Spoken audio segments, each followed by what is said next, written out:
Hello అండి. Welcome to Blessy జిడుగు channel. మీకు ఈరోజు స్ట్రీట్ స్టైల్ క్రంచీ అయిన చికెన్ పకోడీ చేసి చూపిస్తాను. స్ట్రీట్ స్టైల్ అంటున్నాం, మళ్ళీ కలర్స్ ఏమైనా వేరు వేరు పౌడర్స్ వేస్తామనుకుంటున్నారా? ఏమి వేయవసరం లేదు. స్ట్రీట్ స్టైల్ అయినా మనం హెల్తీగా ఎలా చేయాలో ఈ చికెన్ పకోడీని నేను మీకు చేసి చూపిస్తాను. ఒక బౌల్ తీసుకొని ముందుగా చికెన్ని అరగంట సేపు ఉప్పు నీళ్ళలో నానబెట్టి కడుక్కొని ఉంచుకోవాలి.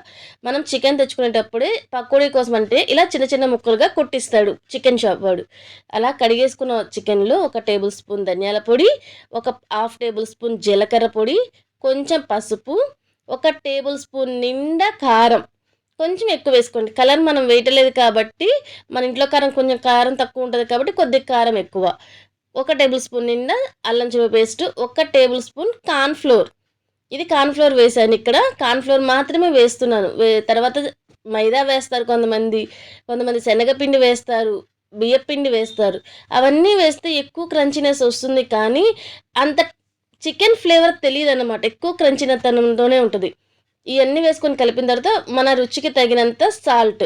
ఇక నేనైతే 1 టేబుల్ స్పూన్ సాల్ట్ వేస్తున్నాను. చికెన్ పకోడీకి ఎక్కువ పట్టదు, గుర్తుపెట్టుకోండి.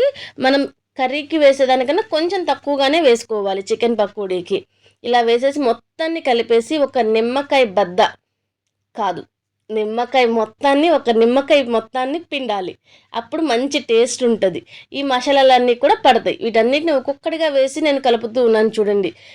ముందు పౌడర్స్ అన్నీ వేసాను, కలిపాను. ఉప్పు వేసాను, కలిపాను. తర్వాత నిమ్మకాయ పిండి కలిపాను. మన టేస్ట్‌కి కొంచెం ఎన్హాన్స్ అవ్వడాని కోసం. ఇష్టం ఉంటే ఇలా పచ్చిమిర్చి, కొన్ని జీడిపప్పును కూడా వేసుకొని ఈ మసాలాలన్నిటిలో కలుపుకోవచ్చు. జీడిపప్పు, ఈ మిర్చి అనేది ఆప్షనల్. మనం తినగలిగే వాళ్ళైతే చేసుకోవచ్చు. జీడిపప్పు చాలా బావుంటాయి. చాలా టేస్ట్ ఉంటాయి ఇలా మసాలాలో వేపుకొని తింటే. తర్వాత ఫైనల్‌గా ఒక 2 టేబుల్ స్పూన్ ఆయిల్ వేయాలి. ఎందుకు ఆయిల్ వేయాలి అంటే వేసిన మసాలాలన్నీ, పౌడర్స్ అన్నీ ముక్కకే పట్టి ఉంచాలి. ఇలా ఆయిల్ వేయకపోతే మనం డీప్ ఫ్రై చేసేటప్పుడు ఆయిల్‌లో వేసినప్పుడు మసాలాలు విడిపోతాయి.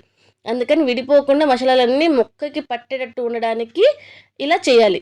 ఇలా మొత్తం మ్యాగ్నేట్ చేసుకున్న తర్వాత మినిమమ్ హాఫ్ అన్ అవర్ అయినా రెస్ట్ ఇవ్వాలి. తర్వాత మనం డీప్ ఫ్రై చేసుకోవడానికి తగినంత ఆయిల్ పెట్టుకొని, పైపింగ్ హాట్‌గా ఉండాలి ఆయిల్. మనము ఏదైనా చిన్నది వేస్తే చూడండి అలా పైకి తేలిపోయి రావాలి. హైలో ఉన్నదాన్ని పీసెస్ వేయడానికి ముందు సిమ్‌లో పెట్టేసేసి ఇలా ఒక్కొక్క ముక్కగా కానీ మీగడ వస్తే అన్నీ కలిపి విడివిడిగా పకోడీలాగా వేసేసుకొని చూడండి ఇలా బుడగలొస్తాయి. అంత బుడగలు రావాల. అలా వస్తూ ఉన్నప్పుడు కలపొద్దు. అస్సలు చికెన్ వేయగానే అస్సలు గరిటె పెట్టొద్దు. ఈ బుడగలన్నీ తగ్గాల. అప్పుడే మనము గరిటె పెట్టాలి. అప్పటి వరకు గరిటె పెట్టకూడదు. ముందే మనం గరిటె పెట్టేసి వెయ్యగానే పెడితే ఉన్న మసాలాలు పట్టుంటాయి కదా ముక్కకి, ఆ మసాలాలన్నీ విడిపోతాయి. అంతా ఆయిల్ కూడా ఖరాబ్ అయిపోతుంది. అలా కాకుండా ఒక 5 నిమిషాల వరకు వదిలేసేసి తర్వాతే మనం గరిటె పెట్టి చిన్నగా కలుపుకుంటా ఉంటే చక్కగా మసాలాలన్నీ పట్టి ఈవెన్‌గా ఫ్రై అయిపోతాయి ముక్కలన్నీ. సిమ్‌లోనే పెట్టుకోవాలి. తర్వాత చూడండి ఆల్మోస్ట్ అయిపోయినాయి. ఈ కలర్ వచ్చే వరకు ఫ్రై చేసుకోవాలి. మరీ ఎక్కువ కలర్ వచ్చేటట్లు ఇక్కడే నూనెలో ఉంచేయొద్దు. వేడి మీద మనం కొంచెం కలర్ తక్కువలోనే తీసుకోవాలి. తర్వాత వేడి తగ్గినాక ఆటోమేటిక్‌గా ముక్కలనేది కలర్‌గా వచ్చేస్తాయి. మీడియం ఫ్లేమ్‌లో పెట్టుకొని చేసుకోవడం వల్ల అయిద్దంటే చక్కగా ముక్కలు లోపల వరకు ఫ్రై అయ్యి క్రంచీగా ఉండి జ్యూసీగా ఉంటాయి. పైన క్రంచీగా ఉంటాయి, లోపల జ్యూసీగా ఉంటాయి. అందుకని మీడియం ఫ్లేమ్‌లో పెట్టుకొని వేయించుకోవాలి. తర్వాత మళ్ళీ ఒక్కసారి హైలో పెట్టుకొని ఒక్క నిమిషం ఉంచి సెకండ్ వాయి వేసుకోవాలి. చూడండి సెకండ్ వాయి వేసేసరికి కూడా చక్కగా బుడగలు అలా వచ్చేస్తున్నాయి. వచ్చి ఈ బుడగలన్నీ తగ్గే వరకు వెయిట్ చేయండి. My dear friends, my dear subscribers, please నా ఛానల్ చూస్తున్నారు, నేను చేసే రెసిపీస్ చూస్తున్నారు. కానీ లైక్ చేయటం లేదు, సబ్స్క్రైబ్ చేయట్లేదు. ప్లీజ్ మీరు చేసే లైక్ వల్ల నా ఛానల్ అనేక మందికి రీచ్ అవుతుంది. ప్లీజ్ లైక్ చేయమని రిక్వెస్ట్ చేస్తున్నాను. చూసిన రెసిపీని లైక్ చేయండి. ఎలా ఉందో ఒక్కసారి నేను ఎలా చెప్తున్నానో కామెంట్స్‌లో నాకు తెలియచేయండి. అంతేనండి, అయిపోయింది మన చికెన్ పకోడీ.